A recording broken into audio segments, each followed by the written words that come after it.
Hi and welcome to the fifth Sunday of Easter. Easter is 50 days from the Easter time to the Pentecost. Pentecost means 50 days. Imagine if you took your birthday celebration for a tour around all your family, every friend, for 50 days. You'd really sink into it and you would share it and live it deeply.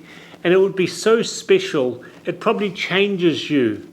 And it's a joyful thing to share and bring to family and friends. The church sits on Easter for 50 days.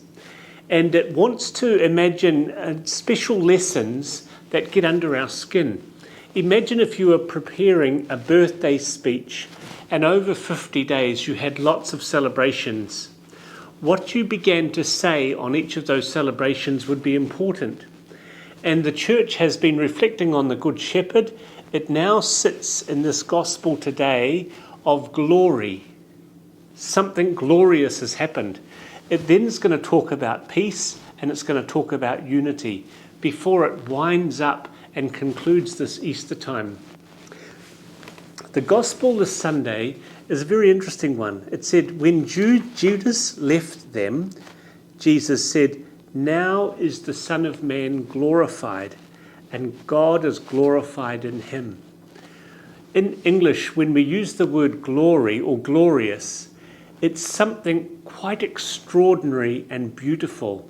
Imagine a sunset or some beautiful restaurant experience.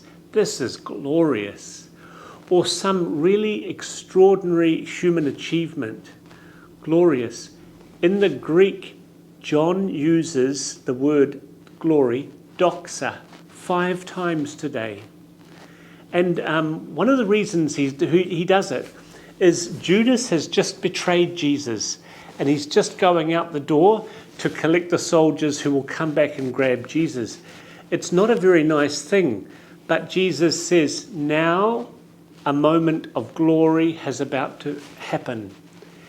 Imagine when you're in a winning soccer team or rugby team and you lift up your coach onto your shoulders. You lift them up in a procession of triumph, of victory. We've won. We've won the competition. We've won the game. The Gospel of John is trying to show us that when Jesus is lifted up on the cross, this is actually a glorious event. And we're invited to enter again and remember and live the glory of Easter. On the cross, something glorious has taken place. Our sins have been revealed as being forgiven on the cross by God.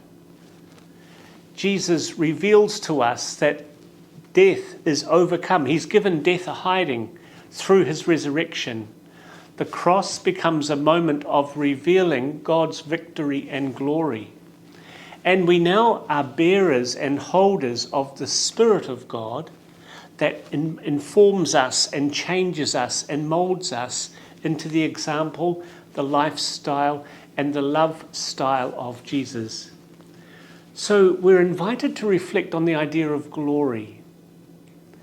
One of the invitations that Jesus gives is, look, remember, people will know me by the love style, the way that you love and care for others.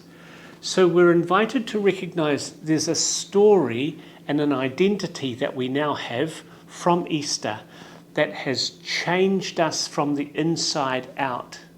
And we are now a people transformed by love, transformed by God's victory. We now live in hope and love and service. And our lifestyle is to show this victory and this love and this community of care and concern for the world, especially to include those who are excluded. And that's really what the first reading of Paul and Barnabas are about, the book of Revelation and the gospel today.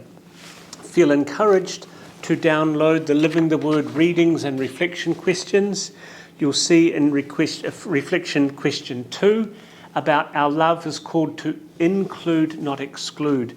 And the reflection questions 4 and 5 about glory and our new lifestyle of Easter. All the best as you seek to live the Word and enjoy the glory of Eastertide.